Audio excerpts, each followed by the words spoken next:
예, 이 시간 우리 말씀 시간입니다. 우리 하나님의 말씀 먼저 찾고 시작하겠습니다. 마가복음 12장 1절에서 12절까지입니다. 제가 가진 신약 성경은 75쪽입니다. 다 찾으시길 바랍니다. 찾으셨나요? 오늘 제목은 악한 포도원 농부의 비유입니다. 그럼 우리 1절부터 각자 있는 자리에서 큰 소리로 읽도록 하겠습니다. 예수께서 비유로 그들에게 말씀하시되 한 사람이 포도원을 만들어 산 울타리로 두르고 즙자는 틀을 만들고 망대를 지어서 농부들에게 새로 주고 타국에 갔더니 때가 이르매 농부들에게 포도원 소출 얼마를 받으려고 한 종을 보내니 그들이 종을 잡아 심히 때리고 거저 보내었거늘 다시 다른 종을 보내니 그의 머리에 상처를 내고 능욕하였거늘 또 다른 종을 보내니 그들이 그를 죽이고 또 그 외에 많은 종들도 더러는 때리고 더러는 죽인지라. 이제 한 사람이 남았으니 곧 그가 사랑하는 아들이라.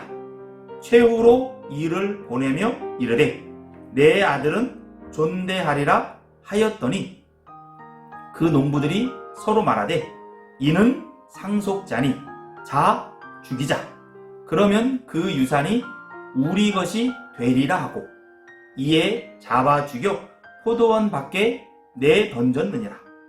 포도원 주인이 어떻게 하겠느냐? 와서 그 농부들을 진멸하고 포도원을 다른 사람들에게 주리라. 너희가 성경에 건축자들이 버린 돌이 모퉁이의 머릿돌이 되었나니 이것은 주로 말미암아 된 것이요 우리 눈에 놀랍도다 함을 읽어보지 못하였느니라 하시니라. 그들이 예수의 이 비유가 자기들을 가리켜 말씀하심인 줄 알고 잡고자 하되 무리를 두려워하여 예수를 두고 가니라. 아멘. 우리가 그동안 몇 주에 걸쳐서 비유했어요. 오늘은 그 비유 마지막 시간입니다. 우리가 이제 다음 시간부터는 이제 기적, 표적에 대해서 우리가 살펴볼 거예요. 근데 오늘 비유가 좀 어려워요. 쉽지만은 않아요. 그러나 우리가 청소년의 시기에 또 이 말씀을 우리가 또 내 것으로 삼고 이 토대 위에 우리가 한번 서보도록 그렇게 노력을 해봅시다. 그럼 이제 마지막으로 정리합시다. 비유가 뭐죠? 비유? 네. 그죠? 파라볼레. 파라라고 하는 말이 옆에서라는 말이에요. 볼레, 두다. 그러니까 옆에 두다라는 의미가 담겨져 있죠. 그러니까 그 당시의 사람들이라면 쉽게 이해할 수 있는 그런 내용을 가지고 하나님 나라의 비밀, 구원의 신비, 이러한 부분들을 그 비유의 형식으로 사람들에게 알려주는 거예요. 때로는 이 비유를 통해서 하나님의 백성이 아니면 이 비유의 의미를 이해하지 못하는 부분도 있기도 하지만 때로는 이 비유를 통해서 사람들이 쉽게 메시지의 의미, 하나님 나라의 비밀을 잘 알아듣게 하기 위해서 또한 비유를 쓴 부분도 있다라는 거예요. 이중적인 의미가 담겨져 있어요. 오늘 말씀에 보면 약한 포도원 농부에 대해서 이야기를 하니까 그 이야기를 들었던 사람들이 굉장히 기분이 나빴어요. 자기들을 향해서 예수님께서 지금 이 비유를 쓰고 있구나 자기들이 느꼈단 말이에요. 그러니까 때로는 비유는 감추어졌던 걸 드러내 보여주는 그런 의미도 담겨져 있다고 하는 것 염두에 두면서 오늘 우리 마지막 비유에 한번 서보기를 원합니다. 그러니까 오늘 이 이야기도 예수님 당시의 사람들이라면 쉽게 이해할 수 있는 내용이라는 거예요. 자, 그러면 우리 이야기 속으로, 비유 속으로 한번 들어가 봅시다. 포도원 주인이 나오죠. 이 포도원 주인은 누구를 의미할까요? 포도원 주인은 하나님을 의미합니다. 하나님을 의미해요. 이 포도원 주인이 그 포도원을 다른 사람에게 세를 주고 떠나잖아요. 감히 포도원은 뭐를 의미합니까? 포도원은 이스라엘을 의미해요. 이사야서 말씀을 비롯해서 구약의 여러 성경이 하나님의 백성을 포도원 밭으로 많이 또 포도로 의미하기도 하거든요. 자, 그러면 이 포도원을 둘러싸고 있는 산 울타리라고 표현합니다. 이게 이제 포도원 밭이 있으면 나무 같은 걸 이렇게 심는 거예요. 심어서 때로는 바람으로부터 포도원을 보호하기도 하고 여러 산 짐승들로부터도 포도원을 보호하게 하거든요. 그러면 산 울타리가 의미하는 건 뭐겠어요? 이 울타리는 한편에는 율법을 의미합니다. 포도원이 하나님의 백성이라면 하나님은 율법의 울타리를 통해서 그의 백성들을 보호하는 의미가 담겨져 있는 거예요. 원래 율법은 하나님의 백성들이 지켜야 되는 부분들이잖아요. 그걸 지키면 하나님의 백성들이 유익이 되는 거예요. 이 율법의 목적은 그의 백성들을 잘 세워가서 하나님의 복받는 사람들로 성장시키는 것. 그게 율법의 목적이 되는 거죠. 그런 뜻이요. 여러 교통표지판이에요. 진입하지 마라, 양보하라, 돌아가라, 멈춰라. 다양한 교통표지판이 있어요. 우리가 초록불일 때는 건너가고 빨간불일 때는 멈춰서지요. 이 교통법규가 왜 존재하는 겁니까? 운전자를 보호하기 위해서, 또한 보행자를 보호하기 위해서. 교통법규는 우리를 귀찮게 하기 위해서가 아니고 보호하기 위해서 준 부분이라는 거예요. 마찬가지입니다. 율법도 보호를 위해서, 포도원을 잘 관리하기 위해서 준 부분에 의미가 있다고 하는 거예요. 그럼 즙자는 틀이 나와요. 즙자는 틀이라는 게 뭐냐면 이제 포도를 소출을 하잖아요. 그러면 이 포도를 짓눌러서 포도즙을 만들어요. 포도주를 만들기도 하고, 즙자는 즙자는 틀이 있고 망대가 있다는 얘기는 이 포도원은 소출을 해야 된다. 즉 열매를 내야 된다는 걸 의미하게 되는 거죠. 포도나무는 우리 관상수라고 하죠. 보기에 좋은 부분들이 아니란 말이죠. 포도나무는 열매를 얻기 위해서 심는 거잖아요. 그러니까 열매를 내야 되는 부분이 있다는 거죠. 자, 이 포도원을 가지고 있는 한 사람이 이 포도원을 다른 사람에게 새로 주고 먼 타국으로 갔다. 당시 사람들은 쉽게 이해할 수 있어요. 이게 어떤 의미냐면 이스라엘 백성들이 지금 당시에 로마의 지배 아래 있었잖아요. 그러니까 로마에서 막 세금도 많이 걷어가기도 하고, 또한 그때 헤롯 성전이 막 지어지고 하면서 부자들에게도 그 종교 지도자들이 돈을 많이 내라고 막 그랬어요. 그렇게 하니까 여러 이유를 떠나서 그냥 그 팔레스타인 땅을 벗어나고 싶은 거예요. 간섭받기 싫고 그래서 이 포도원을 다른 사람에게 새로 주고 이 팔레스타인 이스라엘 땅을 떠나서 다른 나라로 여행하는 부자들이 많이 있었어요. 땅 부자, 지주들이라고 하죠. 그런 사람들이 많이 있었던 부분을 염두에 두고 예수님이 오늘 이야기를 하거든요. 자, 하여튼 어찌하든지 간에 포도원을 다른 사람에게 주고 이 주인은 다른 곳에 지금 가 있어요. 자, 그런데 때가 됐어요. 이때는 뭡니까? 이제 포도가 농사를 지었으면 열매를 따야 될 때가 오잖아요. 그 열매를 따야 될 때를 알고, 이제는 농부들이 열매를 땄을 테니까 세를 받아야 되겠다. 또 그 세를 받아야 또 여행을 하고 또 자기도 살 수가 있잖아요. 그래서 자기 집에서 길리운 종을 세를 받기 위해서 보냈어요. 보냈더니 놀라운 일이 발생한 겁니다. 그러면 포도의 남의 땅을 빌려서 농사를 지었으면 그 소출에 대한 값을 줘야 돼, 안 줘야 돼요? 줘야 되죠. 그런데 안 주는 거예요. 안 줄 뿐만 아니라 그 세를 받으러 간 사람을 막 때리는 거예요. 그리고 돌아왔어요. 여러분이 주인이라면 어떻겠어요? 굉장히 화가 나겠죠? 그런데 이 주인은 또다시 종을 보냅니다. 또다시 종을 보내서 소출에 대한 결실을 내게끔. 그랬더니 이번에는요, 머리에 상처를 내요. 능욕했다라고 오늘 말씀에 나오는데 수치를 줬다는 얘기예요. 아주 모독을 주는 거예요. 그러면서 또 다시 이 보냈던 종은 또 주인에게 왔겠죠? 주인이 어찌 않는지 또 다시 종을 내보내요. 더 많은 종들을 내보내요. 그랬더니 이번에는 죽이기도 해요.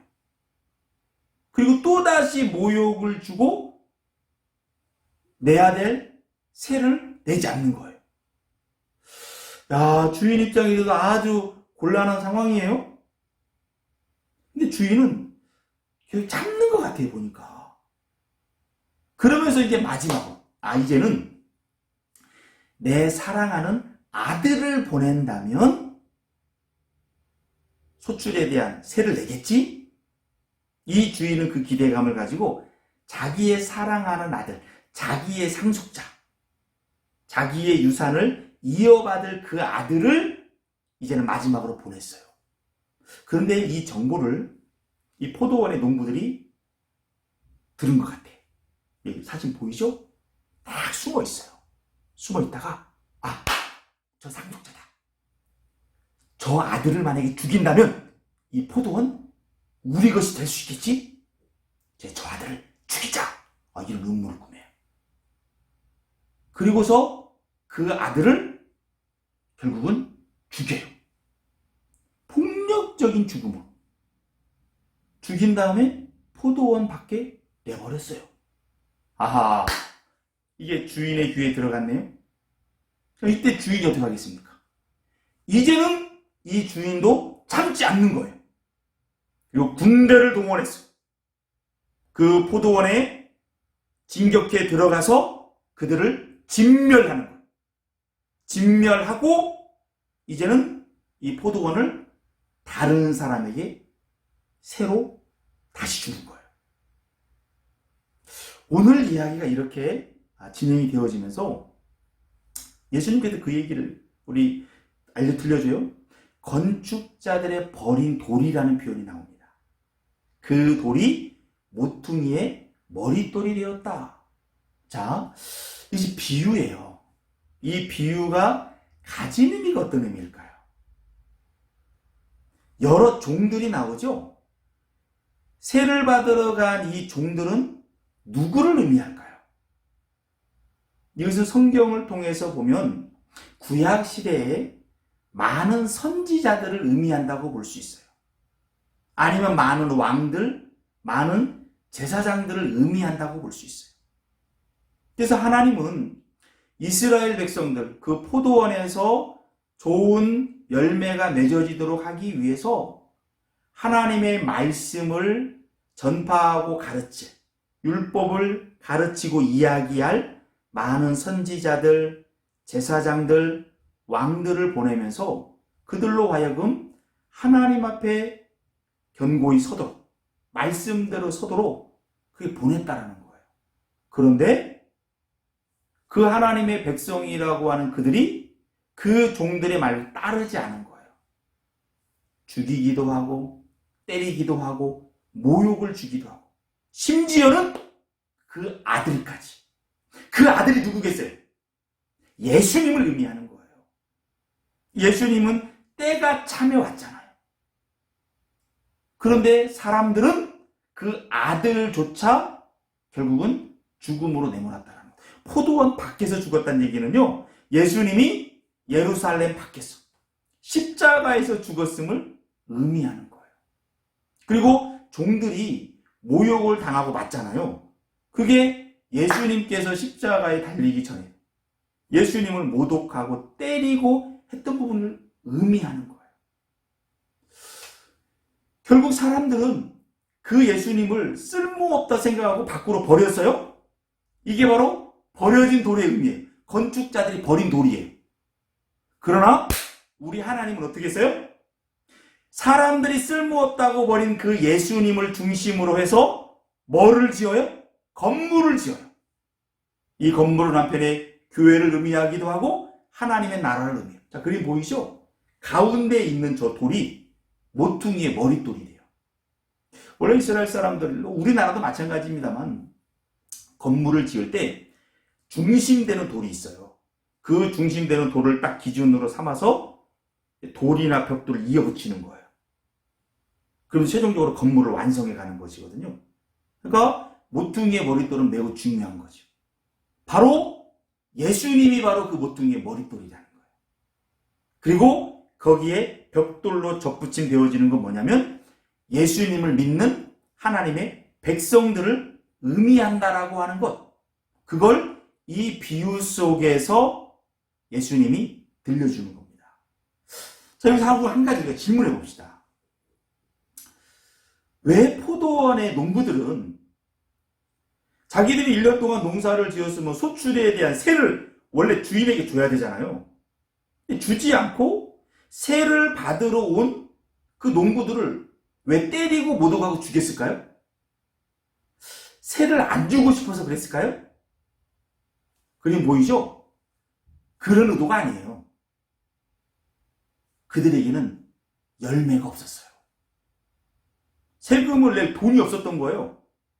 열매가 맺혀지지 않았던 거예요. 원하는 열매를 맺지 못한 거예요. 결실이 없었던 거예요. 그러다 보니까 줄 게 없었던 거죠. 그럼 그 부분들에 대해서 정직하게 이야기를 해야 되잖아요. 대신 모독하고 배반함을 통해서 그렇게 잘못된 선택을 했다는 거죠. 자, 이 이야기를 통해서 한편에 우리가 많은 고민을 하게 돼요. 우리가 한번 두 가지를 생각해 봅시다. 이 이야기를 통해서 우리 예수님께서 무엇을 우리에게 들려줄까요? 하나는 인내하시는 자비하신 하나님이라는 겁니다. 종이 맞고 왔을 때 바로 가서 그들을 심판하지 않고 여러 번에 걸쳐서 종을 보내잖아요. 이 구약으로 말하면 예레미야도 보내고 에스겔도 보내고 이사야도 보내고 하박국도 보내고 계속 보내죠. 인내하시는 하나님, 자비하신 하나님. 끝까지 그들이 돌아오기를 바라서 참고 인내하신 하나님의 모습을 보게 되는 거예요. 그 하나님의 자비가 우리를 살린다라고 하는 거예요. 그 교훈이 하나 있고 또 하나는 뭡니까? 포도원을 열매를 맺을 만한 다른 사람에게 이 포도원을 넘겨주잖아요. 그 이야기는 뭐예요? 한편에 우리와 같은 이방인에게 그 포도원을 받을 수 있는 특권이 온다는 거예요. 원래 유대인들 입장에서 볼 때는 우리와 같은 이방인들은요, 지옥의 땔감이라고 봤어요. 하나님 나라 못 간다고 생각했어요. 그런데 자비하신 하나님이 그의 본 백성이라고 자부하는 그들이 하나님을 거부하니까 그 기회를 우리한테 준 거예요. 이 포도원에 가서 일할 수 있는 특권을 우리에게 준 거죠. 그 예수님이 그 길을 열어놓은 거예요. 그리고 모퉁이의 머릿돌인 예수님에게 붙어서 우리는 그 하나님 나라 백성으로 세워져 가는 거죠. 한편에 이 이야기를 통해서 그 부분도 알려주는 겁니다. 우리가 열매를 맺는 부분은요, 내가 열매를 맺고 싶다고 해서 열매가 맺어지는 건 아니에요. 누가 열매를 맺을 수 있어요? 열매는 하나님이 맺게 하는 거예요. 그의 백성이라면. 그런데 악한 농부들은 하나님의 백성이 아니었기 때문에 열매가 없었던 거죠. 우리 요한복음 15장에 보면 나는 포도나무요 너희는 가지니라는 말씀이 나와요. 예수님이 포도나무고 우리는 그 예수님에게 접붙여진 가지라는 거예요. 열매를 어디서 맺혀요? 가지에서 맺히잖아요.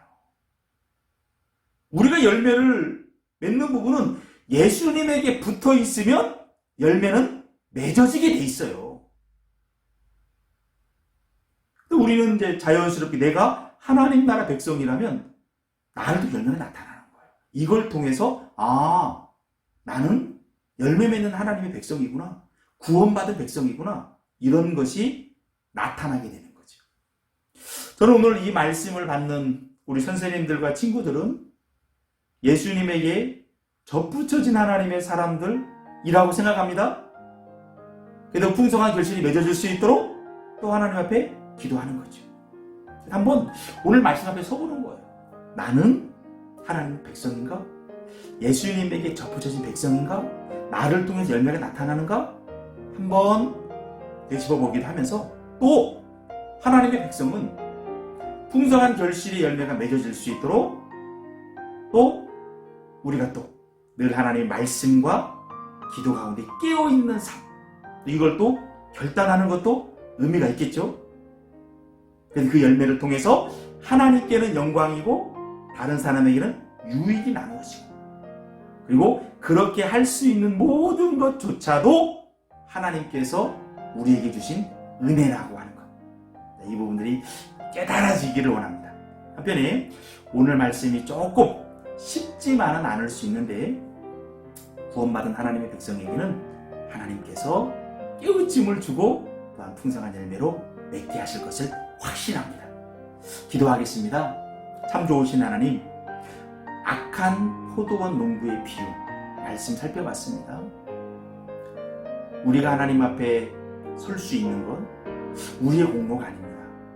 예수님의 그 십자가를 통해서 우리에게 그 길이 열렸음을 또한 오늘 이 비유를 통해서 우리 가운데 알려줍니다.